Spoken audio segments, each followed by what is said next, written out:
Olá, turma! Olha só, hoje mais um episódio muito bacana com uma pessoa que, olha, eu a conheço já há um tempão. A conversa vai ser boa, vai ser descontraída e, olha, eu garanto para vocês que a gente vai entrar profundamente no tema que revela as condições do novo mercado de saúde, não só no mercado brasileiro, mas no mundo como um todo. Doutora Mariana Alcázar, que eu conheço há um tempão, vai falar pra gente sobre medicina canabinóide. Vamos lá. E eu acho que ninguém melhor que você para se apresentar, né, Mariana? Vai lá. Vamos lá. Eu sou suspeito para te apresentar. O Edivaldo, eu coloquei um pé na vida dele, então nós temos algumas questões. Mudou meu trajeto. Eu só mudei o trajeto de vida dele, mas valeu, né, Edivaldo? Valeu a pena. Bem, eu sou Mariana, sou médica, sou infectologista, mas atualmente faço medicina endocannabinoide.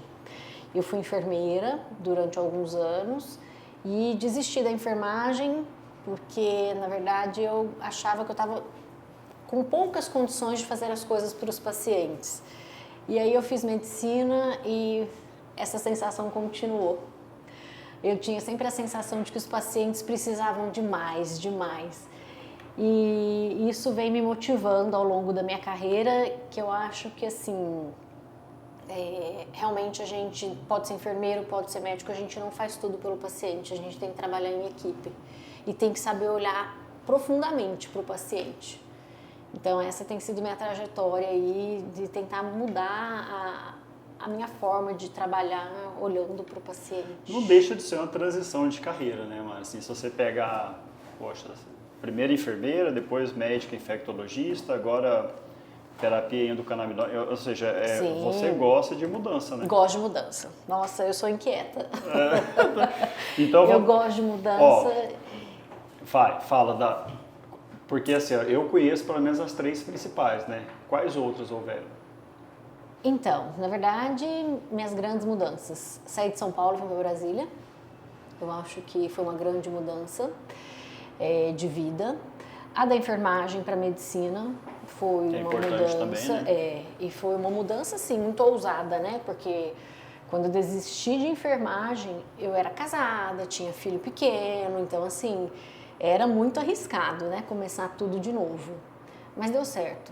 E fiz infectologia, fiz gestão nesse meio tempo, né? Eu fui diretora de um hospital durante 2 anos. Assim que eu terminei infectologia, eu já fui trabalhando com gestão no serviço privado e depois fui para o serviço público. Eu era do serviço público e assumi um cargo de direção.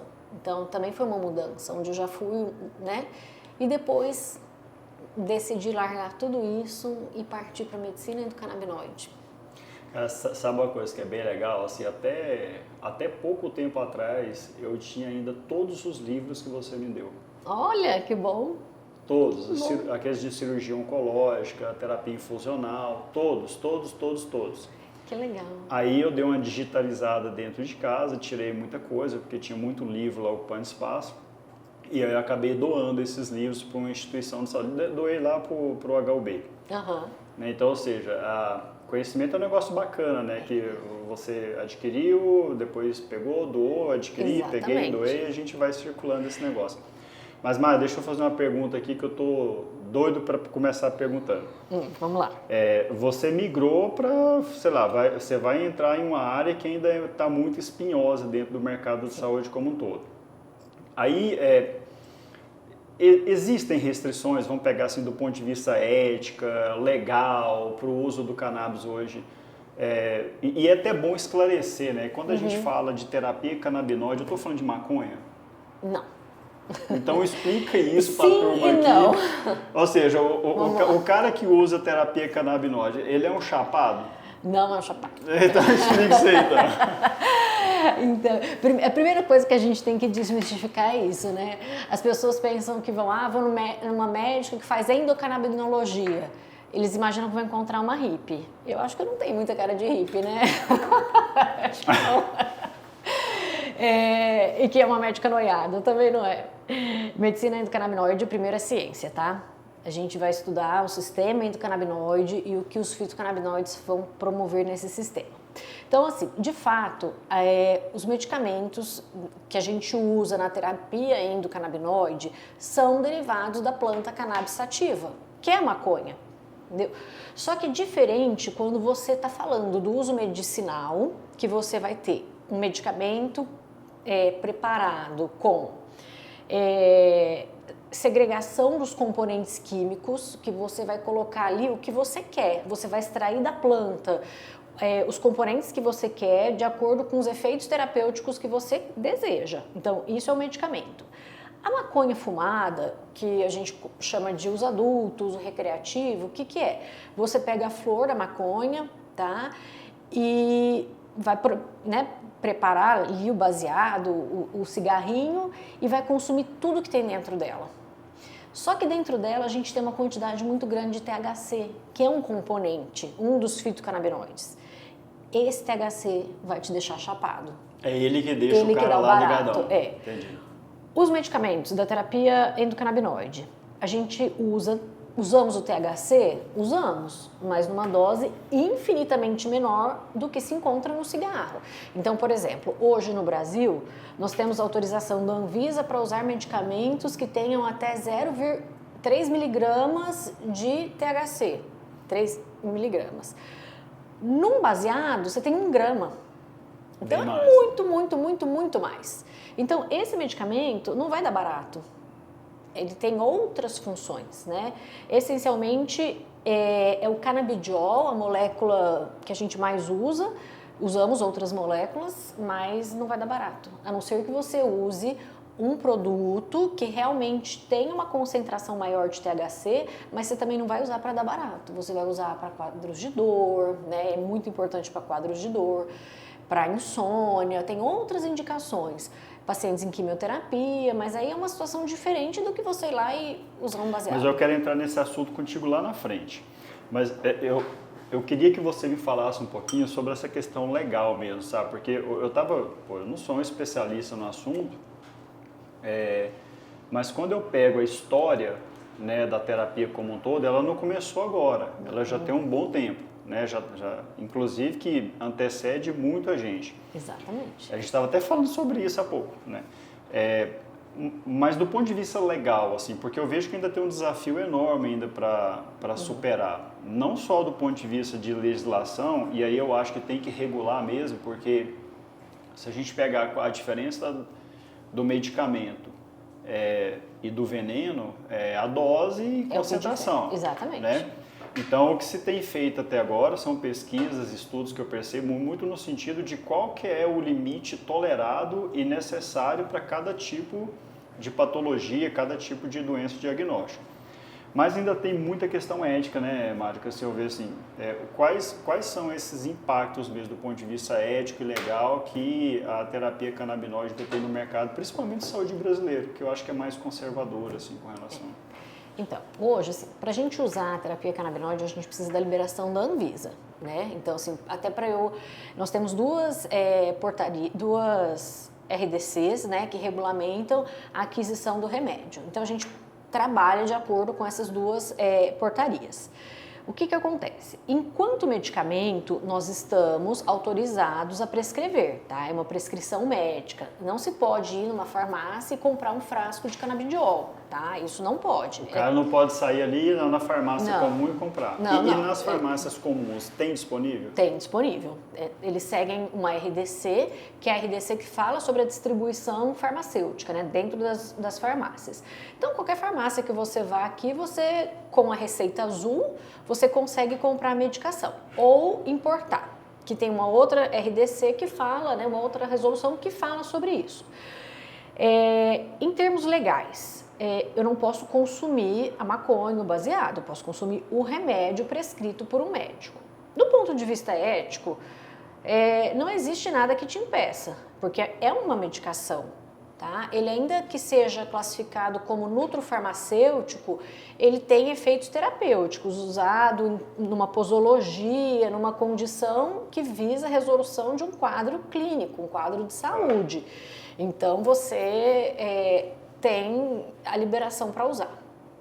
Então, assim, você falou a questão da prescrição, né? Mas qualquer médico pode prescrever ou tem que ter uma formação especial Porque eu imagino que tem particularidades aí, né? Exatamente. O Conselho Federal de Medicina permite que todo e qualquer médico faça todo e qualquer procedimento, desde que se responsabilize. Então eu posso agora operar a sua cabeça, fazer uma neurocirurgia, desde que eu me responsabilize pelas consequências, entendeu? Então, a mesma coisa na medicina endocannabinoide. Todo e qualquer médico pode prescrever, desde que se responsabilize. Só que eu contraindico a prescrição, né, de médicos que não têm a formação. Porque prescrever fitocannabinoides não é fácil. Não é nem um pouco fácil. E não é prescrever. Uma coisa que eu via muito. Fui no médico, ele não entende direito, mas eu queria muito usar, deu uma receitinha, vai tomando. Não é vai tomando. A gente casa com o paciente. Você tem que ajustar o sistema endocannabinoide desse paciente. Não é, tá com dor, toma 3 gotinhas. Tá com insônia, toma 5 gotinhas. Não é assim. Eu tenho que reequilibrar seu sistema endocannabinoide, eu tenho que te conhecer como um todo. Se você tá com dor, ainda que seja uma dor secundária a uma hérnia, por exemplo, existe todo um sistema, todo um indivíduo que tem que ser visto. E a medicina cannabinoide faz isso. Então, só ir lá no médico que tem uma receita e te faz a prescrição, eu acho que é insuficiente se você busca uma terapia de qualidade. Quando você fala fitocannabinoide, você é fito porque é classificado como fitoterápico? Não, porque vem da planta, tá? O que acontece? Nós temos o nosso sistema endocannabinoide, todo mundo tem, tá? Eu tenho, você tem, independente se a gente já usou canabidiol, se a gente já usou maconha, um bebê que vai nascer, que acabou de nascer, tem... Você usa, Mari? Eu uso canabidiol, uso. E como você usa? Você fuma, você passa no corpo? Não, eu uso o olhinho, eu uso as gotinhas de canabidiol. Mas eu acho que tem muito disso, né? Assim, principalmente, acho que toda terapia nova, ela traz contigo também suas discussões e suas consequências, né, Mariana? Porque se você coloca isso para uma pessoa leiga, comum, ela vê isso, inclusive, acho com algum preconceito. Com né? certeza, a gente, assim... E no fundo, nada mais é que um tratamento, um medicamento como qualquer outro, assim. Exatamente. Tem uma coisa que eu estava vendo, assim, obviamente a gente sabe que o médico ele tem concessão de privilégio para poder prescrever e fazer o procedimento que a medicina lhe dá outorga. Mas existem alguns medicamentos que até por força de lei ele precisa de uma prescrição especial, de uma receita especial. Exato. No caso do canabidiol, mesmo que eu tenha um médico ali na esquina, ali no pronto-socorro, em algum lugar que resolveu prescrever canabidiol para mim, ele precisa o serviço que ele está inserido e até mesmo o médico precisa de alguma autorização especial, tem que ter uma receita especial, alguma diferente para poder comprar esse medicamento? Não, assim, se você vai comprar na farmácia, você vai usar a receita azul, tá? Igual eu te falei, qualquer médico pode prescrever. Se você vai importar, pode ser a receita branca mesmo, mais autorização da Anvisa. Tá. Então o paciente entra no site da Anvisa, preenche uma autorização, coloca os dados dele, os dados do médico prescritor e os dados da medicação que ele está importando. E aí faz a importação. Então tem esses pré-requisitos, tá? Mas, e quando situações onde eu preciso do medicamento que tenha mais THC, aí eu tenho que usar a receita amarela. Entendi. E por que você foi estudar a medicina canabinoide? Então, por aqui, assim, duas coisas. Aquela questão que eu te falei no começo. Eu saí da enfermagem, fui para medicina e eu estava com aquela sensação de que eu ainda não fazia o suficiente, sabe? Eu olhava as pessoas, não sei se você passava por isso, quando a gente estava lá na oncologia, né, aquelas baias dos pacientes tomando quimioterapia, eu conversava muito com os pacientes. E aí eu via que parece que as pessoas têm uma coisa que adoece elas. Eu não sei o que é. Eu não sabia, eu falava assim, além de adoecer, tem o câncer, tem toda, né, aquela fisiopatologia já muito bem explicada e tal, mas até na lida com a doença é diferente de indivíduo para indivíduo. E seja câncer, covid, qualquer doença, né? Então aquilo começou, isso sempre me incomodou muito. Eu falava assim, gente, será que é a energia da pessoa? O que será que provoca essa diferença entre as pessoas, entre a doença, a forma como elas adoecem, a lida delas com a doença? Então isso já me incomodava. E aí eu estava, né, querendo coisas novas, tal, comecei a pensar o que eu ia fazer ou não.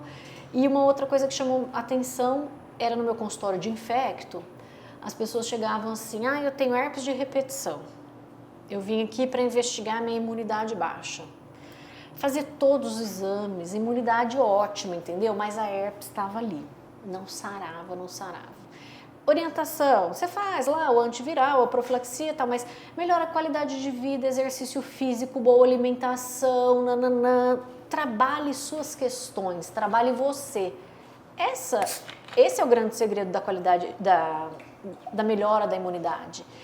E aí vinha outra, porque eu tenho infecção urinária de repetição. E aí eu começava a conversar com as pacientes, eu via que tinha coisas assim, por exemplo, relações infelizes com os maridos, a relação sexual dela era muito difícil, dolorosa, então, e aí tinha infecção urinária de repetição. Eu falava, gente, qual a ligação? E isso começou a me fazer uma bagunça na minha cabeça.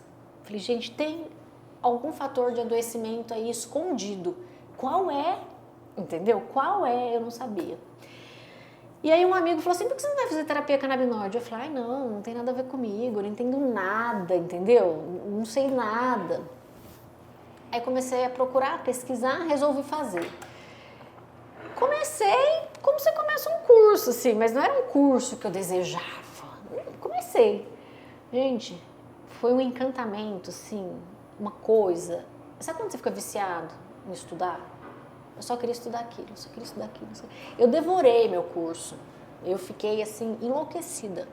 Eu queria estudar 24 horas por dia. Eu falava, meu Deus, cannabis é vida. É encantador. Cannabis é vida. Terapia canabinoide é vida. Por quê? Porque ela trabalha você no seu contexto como um todo. Mas é uma dúvida que eu tenho, assim, eu acho que quem está assistindo agora a gente também deve ter essa mesma dúvida. Eu sempre fico... o questionamento que eu faço com o canabidiol é assim, ele é uma medicação para tratar doença ou ela é para promover bem-estar? As duas coisas, tá? Principalmente para bem-estar, qualidade de vida. A medicina endocannabinoide hoje, ela vem para suprir uma lacuna que a gente tem na medicina, que é de você tratar doenças crônicas refratárias aos tratamentos convencionais, tá? Então, você tem um paciente com dor crônica, uma insônia, que o paciente vive à base de benzodiazepínico, de zolpidem, de qualquer coisa assim. E o que a gente vê? Isso não tem cura. Você tem que trabalhar o indivíduo. Certo. E aí, como você... E assim, no geral, esses pacientes vão ter o sistema endocannabinoide desequilibrado. Quando você vem com o canabidiol ou com um derivado da cannabis, qualquer um deles, você reequilibra o sistema endocannabinoide.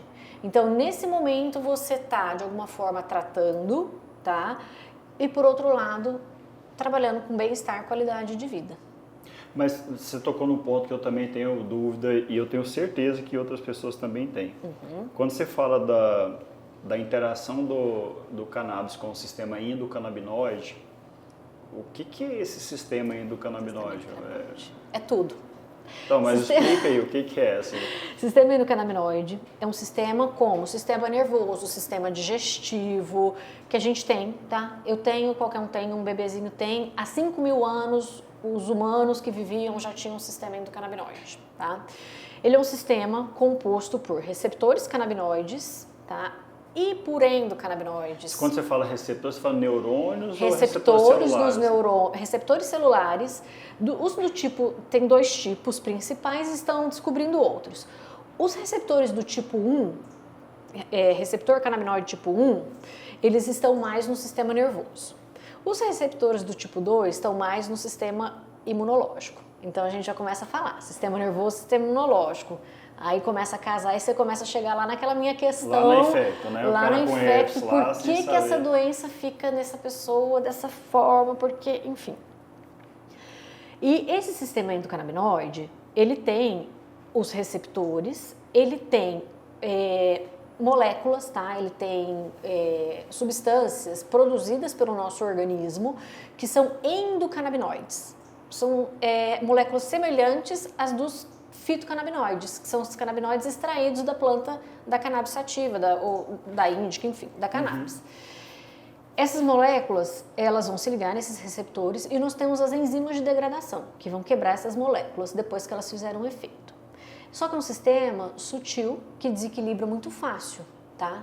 A gente desequilibra o nosso sistema endocannabinoide o tempo todo, com estresse, má alimentação, pouco sono, excessos.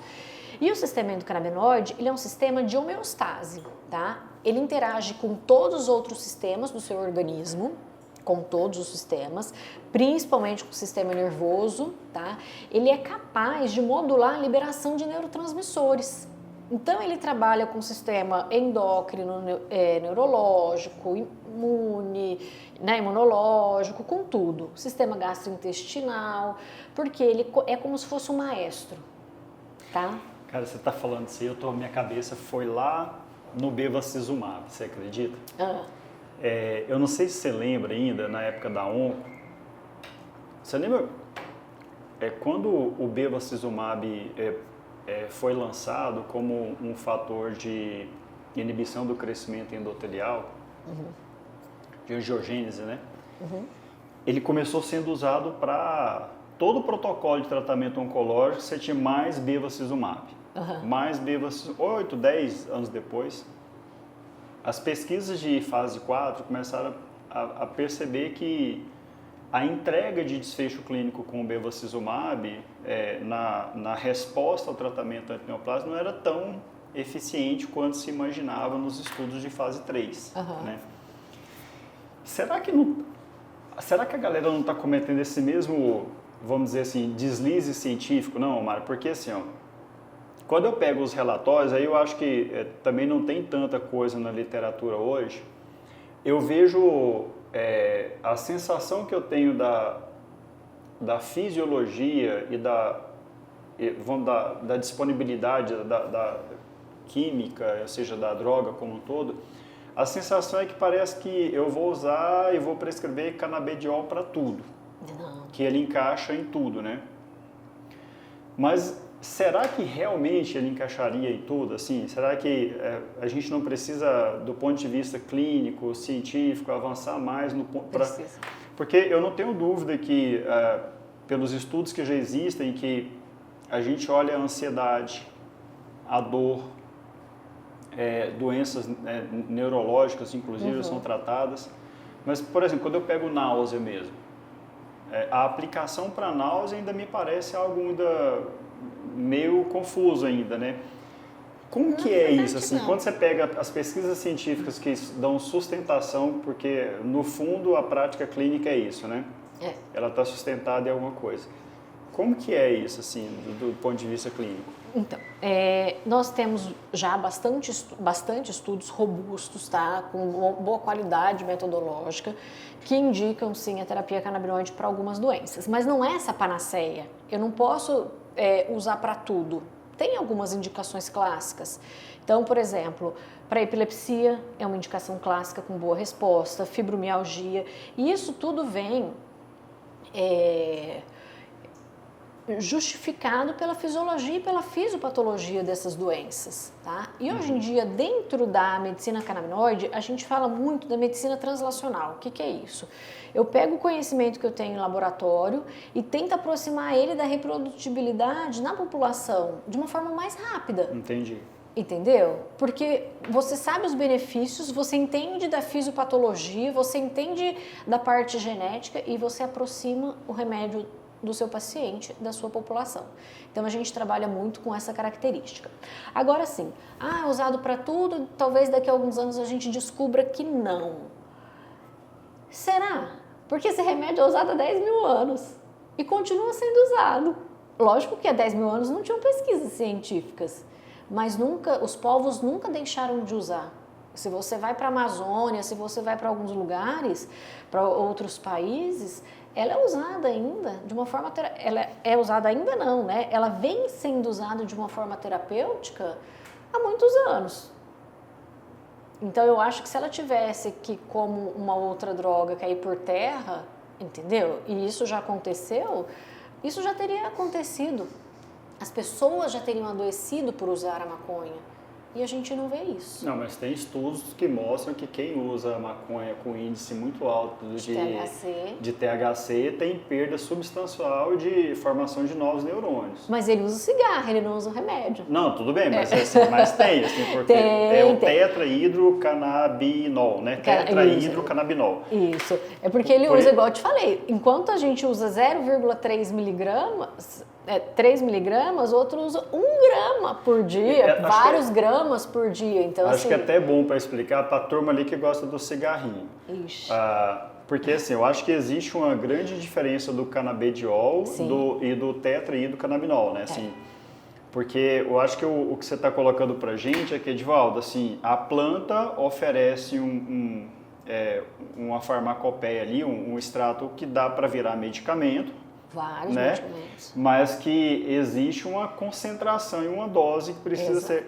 Eu acho que é a grande diferença desses dois, não é isso? Exato.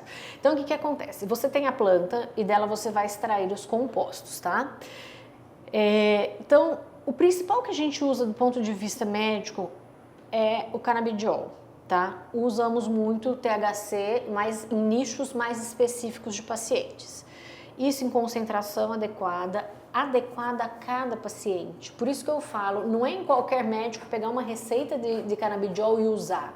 O acompanhamento é quase que diário. Eu falo com os meus pacientes por mensagem todos os dias. Ou no máximo, eu falo, a cada 5 dias no máximo, vocês têm que me dar notícias de como vocês estão ficando e eu vou ajustando a dose. Que o sistema endocannabinoide é como uma digital, cada um tem o seu, entendeu? Então, eu não saio prescrevendo 3 gotinhas para todo mundo que está aqui. Não. Para você 3, para ele vai ser 2, para ela vai ser 1, depende, entendeu? E a gente vai ajustando conforme a resposta clínica de cada um. Então a primeira coisa começa aí. Para você fazer uma terapia endocannabinoide de qualidade, você tem que dosar, achar o remédio certo para o paciente certo na dose certa, primeira coisa. Diferente da maconha, que quando você fuma você tem um pool ali, tudo dentro. Você não sabe o que você tem, quantos %, e você não sabe a planta. Que é uma outra questão. Nós temos uma espécie, 3 subespécies e 3.000 variedades genéticas. Quando eu vou produzir um remédio, o laboratório, a associação, quem vai produzir o remédio, vai escolher aquela cepa, aquela planta, aquela genética que tem mais CBD, mais CBG, mais THC, de acordo com o que ele quer. E aí, o que acontece? Aquele remédio já vem com uma especificação do que eu quero. Diferente quando você compra um baseadinho ali que você não sabe o que tem lá dentro. Se é uma flor rica em THC, uma flor rica em CBD. Então, assim, e quais compostos tem ali? E aí nós entramos também na questão do cigarro, né? Teve um estudo, acho que foi em 1974, que condenou. Falou, canabidiol mata neurônios. O que eles fizeram? Pegaram os ratinhos e esses ratinhos ficaram inalando, fizeram ali como se fosse uma fogueirinha com cannabis e colocaram o foguinho e eles respiraram. Aí depois, né, fizeram o corte cerebral do cérebro dos ratos e eles estavam com o cérebro cozido, deteriorado. Ai, a cannabis destrói o cérebro. Gente, que não é que a cannabis destrói o cérebro, quem destrói é a hipóxia. Se você coloca o cara ali, o ratinho, ou eu ou você, numa fogueira inalando gás carbônico, não há cérebro que resista, com ou sem canabidiol, com ou sem THC. Então, e o cigarro é a mesma coisa, o cigarro faz mal por si só. A combustão daquelas moléculas que estão ali dentro faz mal. Por isso que é infinitamente melhor o canabidiol, o THC, os compostos, de uma forma terapêutica, através de um óleo, de um vaporizador. A Anvisa hoje proibiu o vaporizador, mas através dos gummies, de acordo com a patologia, através de uma pomada, enfim. Mas o fumar em si, independente se ele tem tabaco, se ele tem orégano, que tem gente que fuma orégano e fica loucão, entendeu? Então o problema não é o que se põe, é a combustão. Eu acho que a discussão ela tá muito além do fumar, né? Assim, porque hoje eu acho que a gente tem que encarar o canabidiol muito mais como alternativa terapêutica para várias doenças do que até mesmo como uma terapia única, né? Na verdade, exatamente, a gente não usa nem como terapia única, nem como alternativa, a gente usa ela como complementar. Tá? Então, eu não tiro o remédio que o paciente está usando. Ele está fazendo um tratamento, eu vou tirar tudo e começar com canabidiol. Não. Porque a primeira coisa que eu tenho que fazer é estabilizar o sistema endocannabinoide dele. E eu não vou estabilizar nem na primeira semana, nem no primeiro mês. Leva meses. Então, por isso que eu volto a falar. Não pegue a receitinha no pronto-socorro e vá para casa. Você tem que ter acompanhamento médico, de um médico com formação em endocannabinologia. Mariana, mas eu entendi quando você coloca o contexto da utilização e como terapia é complementar aos tratamentos, enfim. Mas pensa, até a forma de administração e de dispensação da terapia canabinoide hoje é muito diverso, né? Assim, porque você vê que tem óleos, vaporizadores, cremes, cápsulas. Existe assim ainda uma incógnita a respeito do que, sei lá, qual a melhor forma de dispensação desse princípio ativo, assim? Então, depende do paciente, tá? Então, por exemplo, o que a gente mais usa são os óleos, tá? É a formulação que hoje a indústria farmacêutica ou as associações conseguem extrair uma quantidade de óleos mantendo os terpenos, que aí a gente já vai chegar nessa parte que também não é tão simples assim.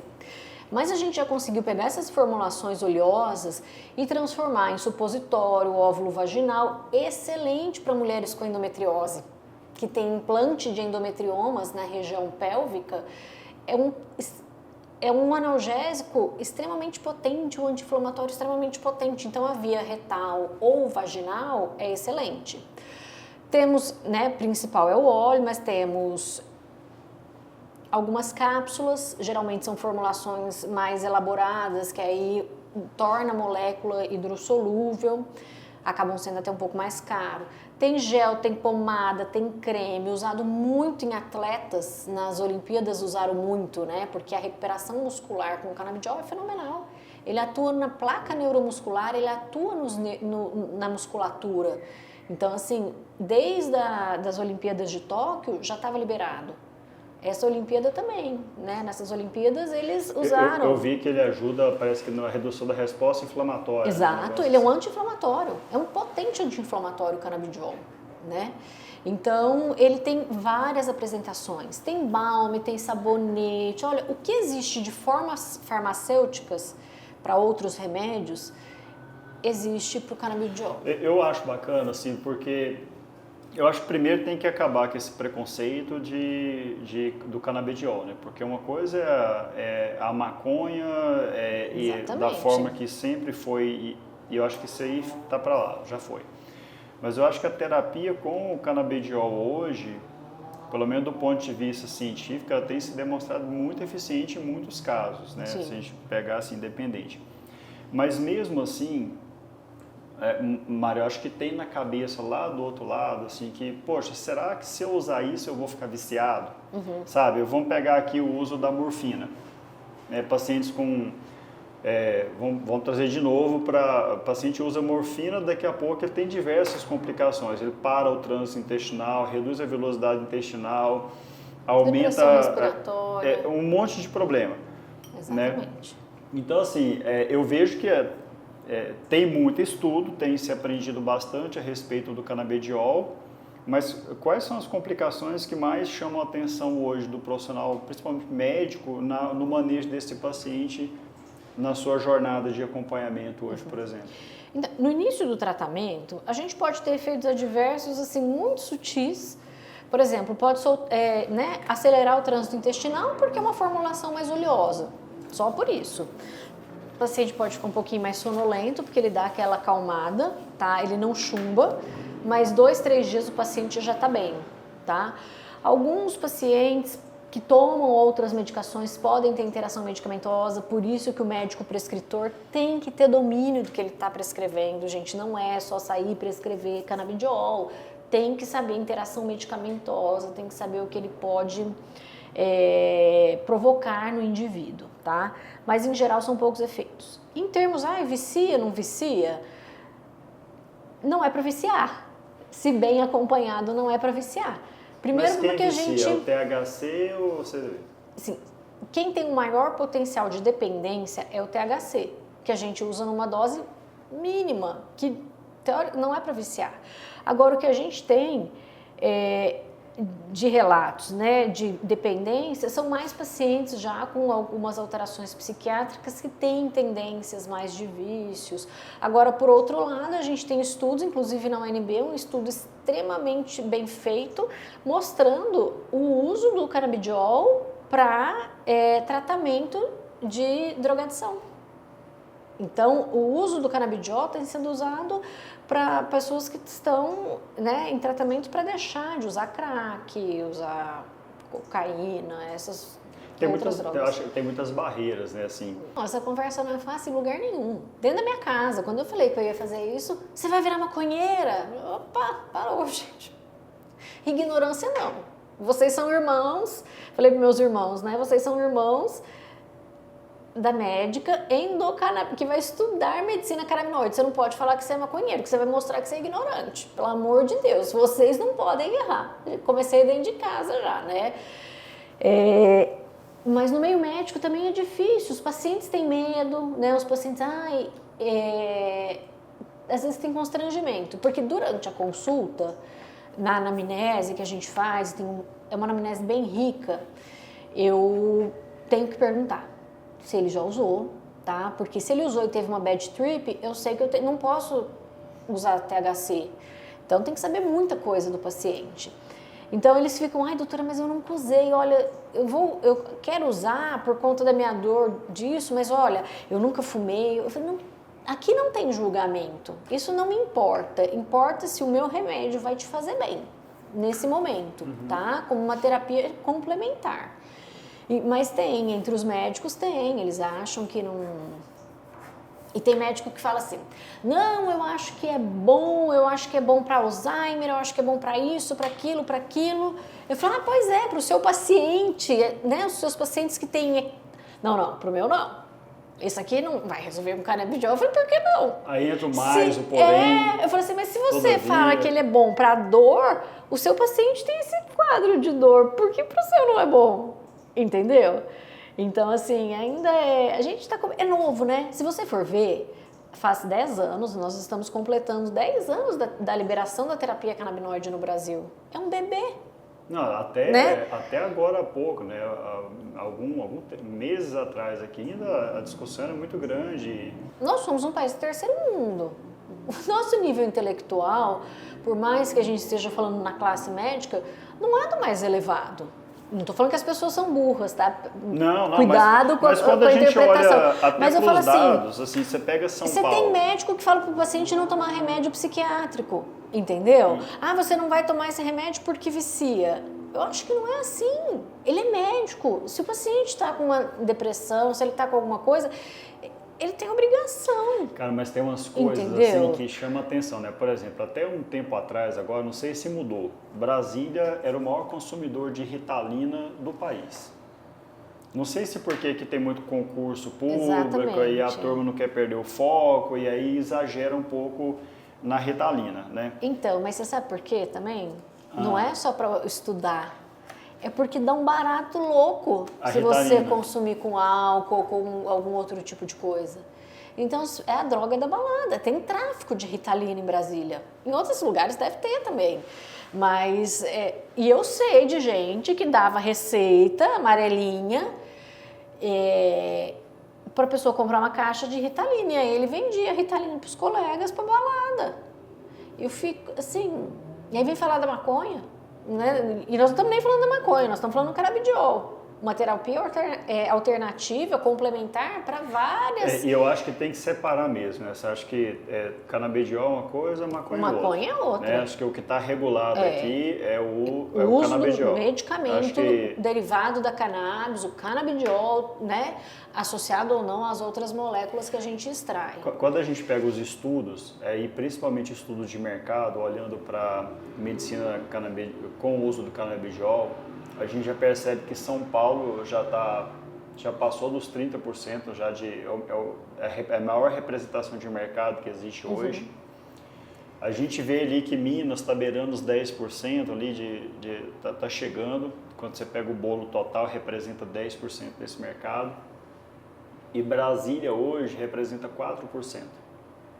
Quando você pega todo o mercado de canabidiol hoje que tem no Brasil, Brasília representa 4% desse mercado. O que eu percebo? Assim, que o canabidiol e os serviços médicos que fazem jornadas assistenciais com o canabidiol, ele está muito mais voltado para ambientes com a densidade populacional mais alta, ambientes que são mais desenvolvidos do ponto de vista de concepção urbana, né? Então, eu fico, o que eu penso assim, o canabidiol ele vem para meio que democratizar o bem-estar para muita coisa, né? Mas ele vai continuar talvez sendo inacessível, sabe, Mari, para muitas cidades que estão lá no interior. Sim. Sabe, por mais que fale assim, eu tenho as consultas médicas online, sei lá, vou marcar uma consulta com você hoje, eu vou entrar numa fila de 2 meses. Vou entrar na fila lá, né, que a turma tá indo. Então, sei lá, como a gente... primeiro, como você vê isso no mercado, né, assim, o futuro do mercado, e o que você tem feito, estudado para promover acesso mesmo do canabidiol? Então, agora, Brasília, e aí eu não sei você do ponto de vista de mercado, o que você vai me dizer? Nós temos uma peculiaridade. Nós estamos a 200 quilômetros da Chapada, nós temos um mercado informal, entendeu? Mas é da maconha, né? Da maconha? Não é do canabidiol. Não, e do óleo também. Você vai lá pra Chapada, tem muita gente que faz o óleo. Só que é um óleo que não é igual ao óleo que a gente compra na farmácia ou que importa, que tem lá o COA, né? Que é o nosso teste de qualidade, que vai me dizer tem tantos miligramas disso, tem tantos miligramas daquilo, nananã. Lá é um sucão. Pega a planta, espreme ali, moe, faz o olhinho e você toma. Então pode ter muito THC.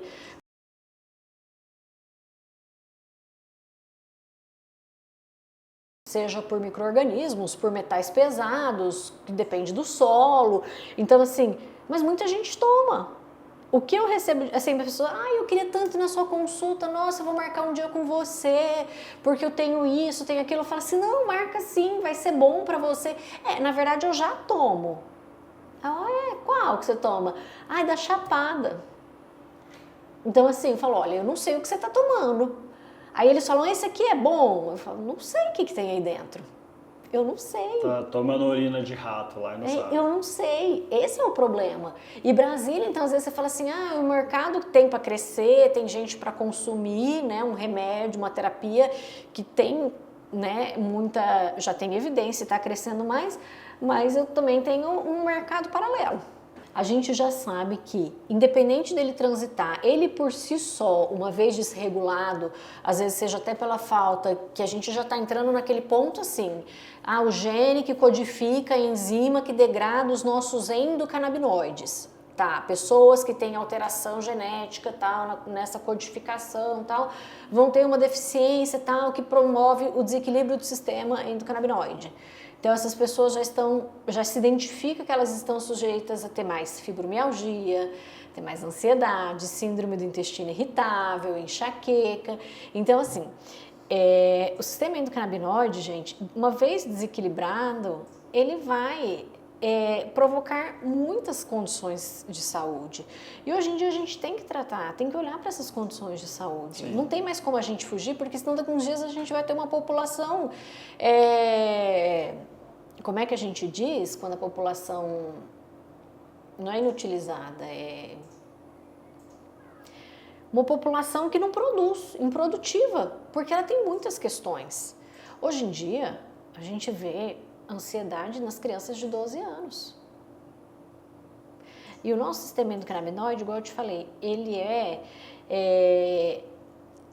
modulado por N fatores. As crianças hoje em dia estão chegando nos consultórios dos neuropediatras com sintomas de autismo. Sabe o que é isso? Excesso de tela. Então essas crianças, elas ficam só na tela, não correm ao ar livre, alimentação péssima, não tem brincadeira, só televisão, só jogo, só tablet, celular, essas coisas, elas desequilibram o sistema endocannabinoide. E aí elas estão tendo comportamento autista, né, comportamento que os pacientes autistas têm, e elas não têm autismo. E aumentou demais, né? Quando Entendeu? a gente pega... E elas desequilibram o sistema endocannabinoide e ficam o quê? Depressivas. Qual que é o tratamento? Tira a tela, põe para correr, vai comer fruta, vai comer direito. Essas crianças se reequilibram. Então, Edivaldo, nessa minha vida de médica prescritora de cannabis medicinal, eu falo que eu estou mais ganhando do que tudo, né? Porque cada história que a gente cuida, cada paciente traz muito aprendizado. Semana passada eu recebi o telefonema de uma mãe de um menino de 16 anos que nunca tinha ido a um passeio escolar. Esses passeios que a escola faz, visitas a museus, visitas à cidade, enfim. Ele não ia porque ele era hiperativo. Então a escola, a mãe tinha receio de deixá-lo ir e a escola meio que não queria levar, né? Ai mãe, porque ele vai dar trabalho, a gente não tem equipe suficiente para cuidar só dele e tal. E eu sei que aos 16 anos ele nunca tinha ido num passeio escolar. E aí nós começamos a terapia com canabinoides, né? Visando melhorar os controles do TDAH dele. E aí a mãe me ligou, falou assim, ai doutora, eu queria contar que o fulano de tal foi no passeio da escola, super feliz, porque desde pequenininho ele queria ir, mas ele não podia, né? A gente não deixava. E a professora, no final, me procurou para contar que ele levou um caderninho, anotou tudo para depois fazer o trabalho, né? Que ele nunca tinha trabalho dos passeios, e dessa vez ele ia ter. Então, assim, para a mãe foi, assim, maravilhoso, porque ela viu o filho dela desabrochando para uma nova realidade, né? Que ele não tinha. Ele tinha a condição dele provocava uma exclusão, né? E agora não, ele está mais centrado, ele está menos agitado e ele está tendo um contato social que ele não teve em 16 anos de vida. Então isso é bom para a criança, foi maravilhoso para a criança e para a mãe, né? Para os pais verem que os filhos agora estão sendo encaminhados e graças a Deus eu tive uma participação nisso, né? A medicina endocannabinoide fez isso. Fiquei muito feliz. Sim.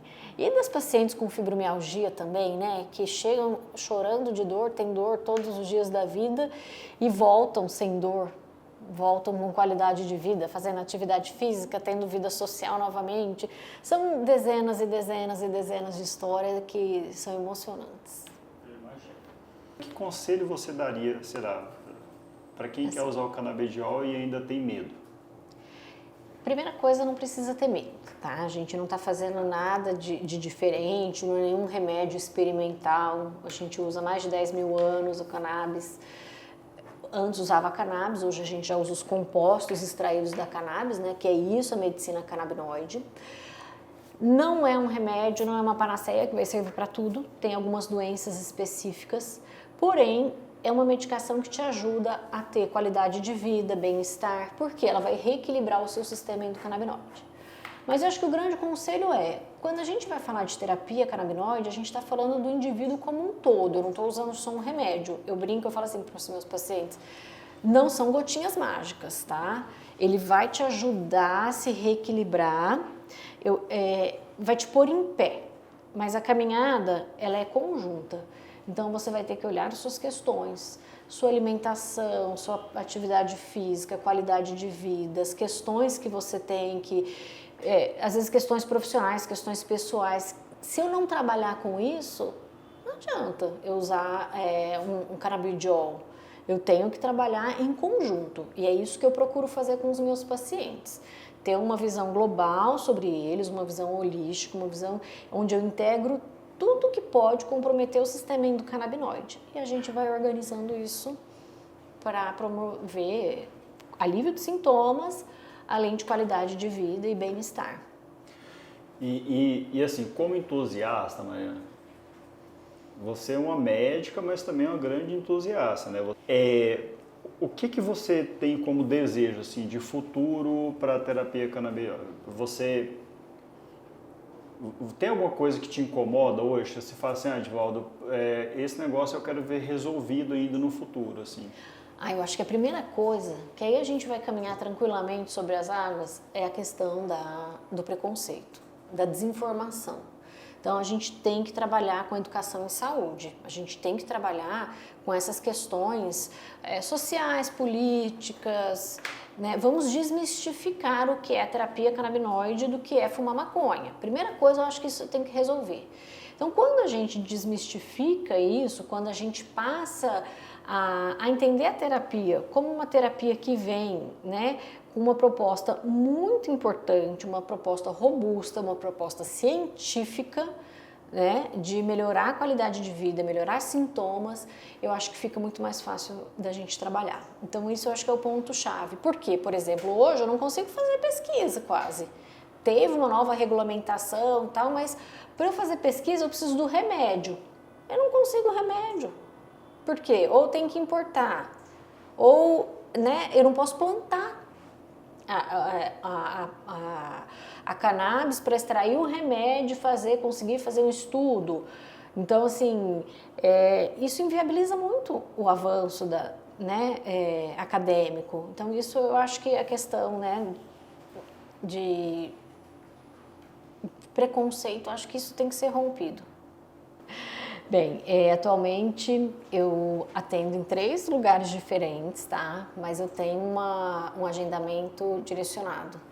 Então, atendo na clínica Lessense, na clínica Leve, na clínica Concept, mas a gente adequa. Primeiro o paciente chega até mim através do meu canal, né? Que pode ser através do meu site, do meu Instagram. E de lá a gente direciona o paciente de acordo com a conveniência dele, com a necessidade. Meu Instagram é doutora Mariana Ocasas. Então, acho que a galera aí que está em casa, que está no trabalho, que está no trânsito, que está assistindo agora a gente, doutora Mariana Alcazas, entra lá no Instagram, entra na fila, porque a consulta dela está igual o médico cirurgião plástico, são 6 meses de espera. Mas essa espera é boa, porque as pessoas estão me procurando para melhorar a qualidade de vida. E eu acho que é isso. Eu quero que as pessoas me procurem com esse olhar. Melhorar sintomas, melhorar a qualidade de vida, ter bem-estar, porque tudo isso previne o adoecimento. Então, a medicina endocannabinoide, ela vem ampla, ela vem na prevenção e ela vem no controle de sintomas de doenças já estabelecidas. Então, é nisso que a gente tem que focar. Entendeu? Equilíbrio. O sistema endocannabinoide, a gente está falando de equilíbrio do ser humano, do corpo, tá? E eu não vou nem entrar aqui, mas está tudo casadinho, corpo, mente, alma. Então, assim, a gente trabalha o equilíbrio, tá, do paciente, prevenindo o adoecimento. E o paciente que já está doente, a gente vai resgatar esse desequilíbrio dele, vai reequilibrá-lo. É sobre isso que a medicina canabinoide fala. Show de bola. Olha, Valeu. Foi muito bacana a nossa conversa. Acho que quem está em casa que vai poder ter acesso a esse conteúdo vai gostar demais, né? Porque ajudou bastante. Que bom. Principalmente eu aprendi bastante aqui hoje, né? Tirei um monte de dúvida. Eu espero que essas dúvidas também contribuam com quem está em casa. E eu acho que deixa seu recado final, né, Mara? Assim, se você quiser mandar uma mensagem, ou seja, bater um papo aí com quem está em casa.